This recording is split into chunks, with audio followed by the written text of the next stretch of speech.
Dick Barton, Special Agent.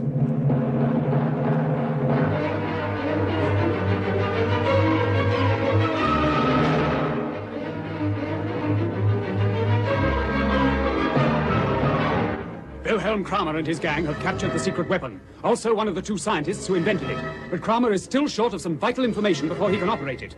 Colonel Gardner, head of MO13, and Dick Barton are searching for this information in the dark at the other scientist's house, have found the papers, and are about to leave when suddenly... Help! Take it off me! Take it off! Shine the torch, sir. It won't work. Listen. Listen, sir, there's something alive. Coming this way. Now blast the torch. Shut the door, then... Just a second. There, it's got it now. Where is this thing? Torch is okay now. Shine it on the floor. Oh, Jimmy. By Jove. Quick, Barton, quick. Okay. Hold the torch steady on its eyes. Got it. Keep well back. Make sure. Yes. Oh, what a beastly mess. Listen a minute. Are there any more about? Can't hear anything else. Just a minute. Good heavens, Barton. The room is full of glass cases, look. And every case has got live... Oh, what are they? Looks like some species of spider to me. Never saw any spiders like this before. Look at the size of the one I shot. Wonder why it was sliding across the floor to us. Should have thought it would have run at us. Damaged, maybe, when our friend knocked over its case. Yes, look at its legs.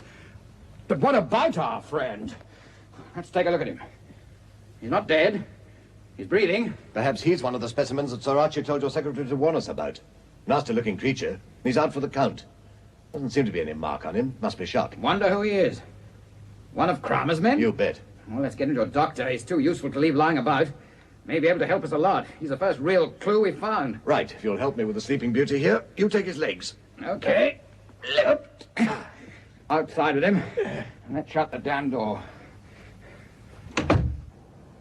Colonel Gardner, thank you, sir. We had a shot. Everything's all right, Constable. Give me a hand with this man to my car, will you? We've got a friend of yours here.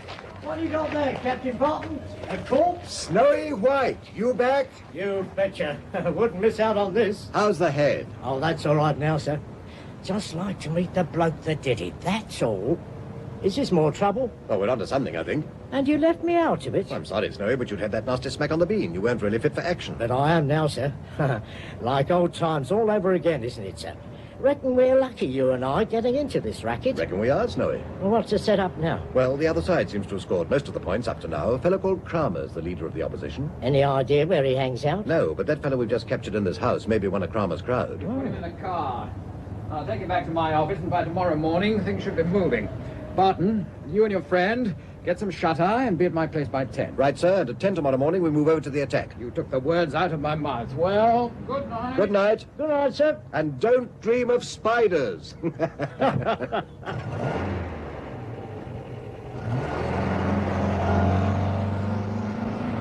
Look, sir, over the road. I've just seen him. Seen who, Snowy? Well, him that conked me on the head.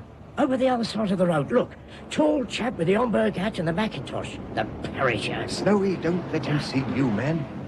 Yes, it's him, all right. Blast, he has seen us. Oh, he's got a car waiting. Let's follow him, sir. Good idea, Snowy. There's a taxi. Hey, taxi! Follow that car. Quick, driver. There's a quid for you if you don't lose him. Good enough. Hop in. The lights are against him.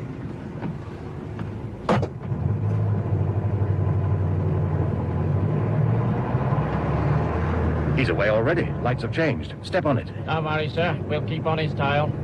Looks like he's heading for the river. Got a pencil, Snowy? Uh-huh. I'll drop a note to Colonel Gardner in case anything goes wrong. You watch the chase. We're doing fine, sir. Tailing him nicely. Good.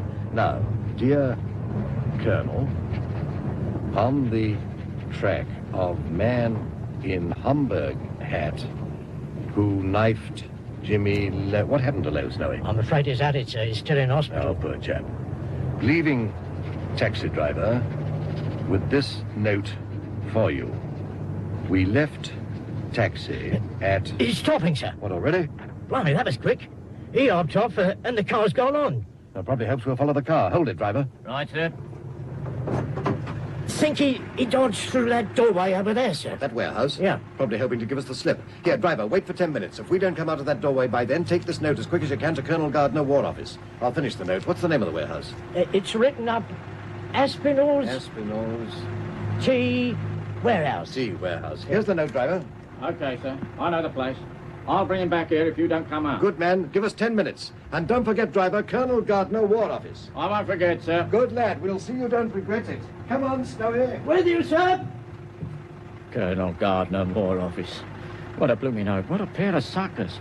Took the bait as easy as kiss your hand. Sid, Hello, Professor. switch off the engine. They've gone in, have they? Well, they have. And it worked like a charm.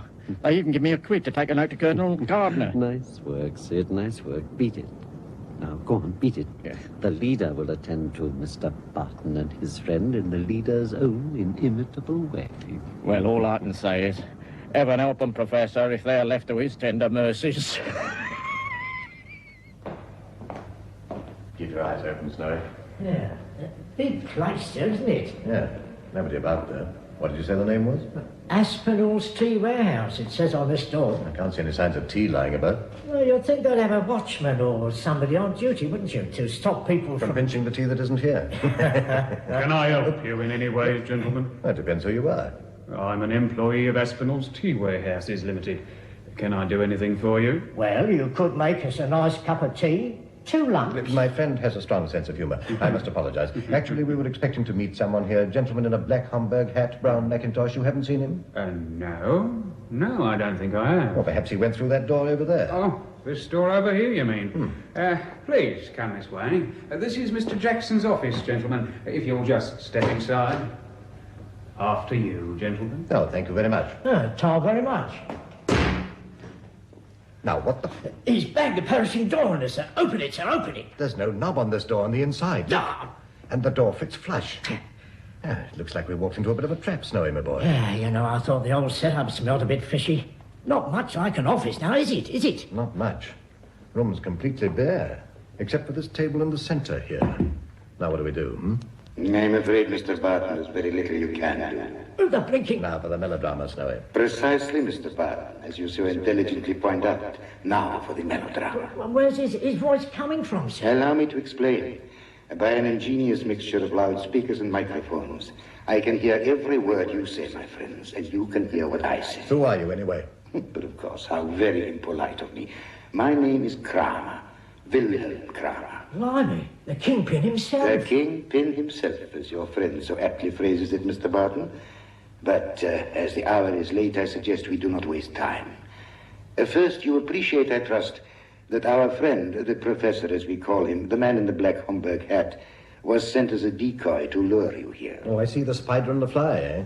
Trouble with you, Willie, you read too many thrillers before going to bed. Please, Mr. Barton, don't prolong this discussion under the mistaken impression that you are playing for time. Meaning what? Only that the taxi driver who brought you here was also one of my men, so that the little note you wrote to Colonel Gardner was delivered to me. Oh, Lord, that's a perishing nuisance, isn't it, sir? Not really, Snowy. Wait and see. Why not be honest, Barton, and admit that you've just had quite a shock? My dear Willie, you seem to think you hold all the trump cards. That remains to be seen. Quite so. Now, I have a proposition to make to you. What sort of proposition? I need new recruits in my organization. Men such as yourself, and for that matter, your friend. Hear that, Snowy? Join forces with... Oh, really, Willie, the things you say. It is never a wise thing, Mr. Barton, to underestimate your enemy. I don't, Willie, old son, but you surely don't expect me to take your outfit seriously, do you? As to that, Barton, I'll step aside a moment and allow a most eminent British scientist to give you his views. You may have heard of him, Mr. James Thurgood. Ah, Snowy, the other inventor of the secret weapon. We've been waiting to meet this cove. Oh, yeah. Why not be wise, Barton? Don't you realize that Wilhelm Kramer and I, with our new devastating weapon, can have complete mastery over the whole world? You haven't got all of the weapon yet, old son. Oh, that's just a matter of time. We have everything except the antidote. Soon we shall have that. Then, Barton, we shall be masters. Masters! Oh, gets on my nerves, this bloke does, sir. Can't we switch him off? Do you realize what we offer you, Barton? A share in the complete domination of the civilized world as we know it. I hate to say it, James Thurgood, but you bore me. Go away and leave us in peace. Mr. Barton, both I and Mr. Thurgood have asked you to join our party of your own free will. And like the girl in the song, Willie, our answer is no, 1,000 times no, ain't it, Snowy? That's right, sir. In that case, I'm afraid we shall have to use a little persuasion. Ah, now the melodrama's really beginning, Snowy. Oh. I hope, Mr. Barton, that you will continue to find the whole affair as big a joke as you seem to have done so far. Probably laugh our bloomin' heads off, will he? I hope so. But in actual fact, if anyone derives any amusement from the next few minutes, I rather think it will be Mr. Thurgood and myself. Don't get on with it. I have already begun to do so. If you look into each corner of the room you are in, Mr. Barton, you will see that 4 small trap doors have opened. Blimey, sir. He's right. Look. Now, Mr. Barton, let us see how much longer you continue to treat the affair as a joke. Watch those little entrances most carefully. You can't get out through them, Mr. Barton. They're too small. But something might get in through them. Why not get on with it, Willie? This is beginning to get boring. Just as you wish, of course, Barton. But I did warn you. Can you hear anything? Can you hear anything, Barton? Listen carefully. Hear that squeaking, sir? Yeah. Sounds very much like a few of your friends and relations, Willie. In other words, rats. Yeah, having a few relatives in for supper, maybe. Eh, Willie? In a way, yes. They are hungry, ravenously hungry. They haven't eaten anything for days. Starving rats, eh? Nice type, Al Williams, you know it. Yeah, one of the best. You don't wish to change your minds at all, gentlemen? My dear Cromer, we've already had you and friend James Thurgood trying to persuade us. You don't think that a few more of the same species are likely to make any difference? I'd advise you both to get onto the table and keep your feet and legs clear of the floor from now on. There is room on the table for you both if you sit close together. You will observe that the legs are made of tubular steel. The rats cannot climb up them, so that you are relatively safe, as long as you don't fall off. Oh, come on, Willie. Let's see your little pets. Oh, one thing more. These pets, as you call them, which you are just about to meet, are rather different from the usual type of rat. James Thurgood arranged that for me. Indeed, very kind of him, I'm sure. Yes. He has injected them with all sorts of strange and unusual diseases. Rabies, bubonic plague. Oh, quite a number. The slightest bite from one of them. And, well, Mr. Barton, it will be interesting to see just what happens to you. Most interesting. You filthy swine, Cromer. Come, my dear Barton. What has happened to the gay laughter, the merry jests? Not getting scared, I trust? Very soon there will be enough of my little pets in this room to keep your mind occupied all night. So I'll leave you until the morning. 3 rousing cheers. But if before morning you should wish to change your minds, just shout. Nasty thing, bubonic plague. I shall look forward to meeting you again, Cromer, in slightly different circumstances. The likelihood of that seems at the moment to be remote. I'll say good night, see you in the morning, and leave you both to your thoughts and the rats. Oh, my duck, sir. Here they come. I want to this table. Quick! Right beside you, Snowy. They kind of look ugly, don't they?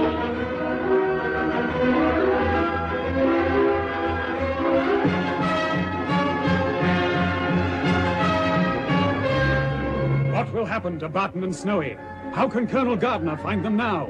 Will the rats get their meal?